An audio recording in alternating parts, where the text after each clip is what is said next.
মহামাৰী corona virus বা লকডাউনৰ ভাৰত নেশন ওয়াইড যে লকডাউন সেইটো লৈ পেলাই বিটিসি নিৰ্বাচন হ'ব লগা আছিল যদিও আজি বিটিসিৰ যে কাৰ্যকাল এইটো কাৰ্যকাল সমাপ্ত হ'ল আৰু আজি তাৰিখত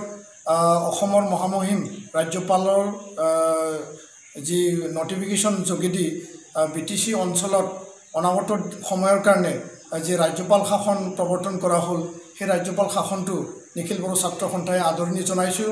আৰু ৰাজ্য চৰকাৰক আমি ধন্যবাদ জনাইছোঁ কিয়নো নিখিল বড়ো ছাত্ৰ সন্থা আমি ৰাজ্যপাল অসমৰ ৰাজ্যপাল আৰু অসমৰ মুখ্যমন্ত্ৰী ডাঙৰীয়া আৰু বিত্তমন্ত্ৰী হিমন্ত বিশ্ব শৰ্মা ডাঙৰীয়ালৈ আমি চিঠি লিখিছিলোঁ যে এই অঞ্চলত এটা ভাল প্ৰশাসন নিকা এটা প্ৰশাসন গুড গভৰ্নেন্স আৰু সম অধিকাৰ সমন্বয়নৰ এটা শাসন বা প্ৰশাসন আমি বিচাৰিছিলোঁ আৰু যেহেতু বৰ্তমানৰ বিটিসিৰ কাৰ্যকাল এটো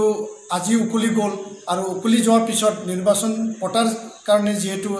এতিয়ালৈকে এটা নৰ্মেল পৰিৱেশ বা এটা মানে কনজিনিয়েল এটমস্ফিয়াৰ আহা নাই তাৰ বাবে অসমৰ ৰাজ্যপালে আজি ৰাজ্যপাল শাসন প্ৰৱৰ্তন কৰি পেলাই বিটিসিবাসী ৰাজ্যক এটা সুশাসন দিয়াৰ কাৰণে যোনটো যোগাত্মক এটা পদক্ষেপ লৈছে সেই পদক্ষেপ আমি আদৰণি জনাইছোঁ আৰু লগতে আমি আহ্বান জনাম যেতিয়া এই মহামাৰী কোভিড-19ৰ সংক্ৰমণটো নৰ্মেলাইজ হৈ যাব বা ইয়াৰ লগত আমি যুঁজি পেলাই কৰোনা ভাইৰাছক আমি হাৰাব পাৰিম আৰু এটা কনজিনিয়েল এটমস্ফিয়াৰ ইয়াতে আহিব তেতিয়া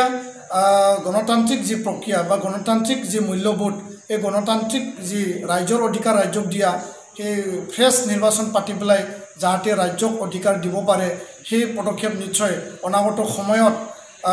মহামাৰীৰ যি সংক্ৰমণ কমোৱাৰ লগে লগে ৰাজ্যপালে নিশ্চয় বা অসম চৰকাৰে নিশ্চয় ইয়াৰ এটা ভাল সিদ্ধান্ত ল'ব বুলি আমি আশাবাদী তো ইয়াৰ কাৰণে আজিৰ যি সিদ্ধান্ত সেই সিদ্ধান্তক আমি যেহেতু আমি এটা নন পলিটিক্যাল অৰ্গেনাইজেশ্যন হিচাপে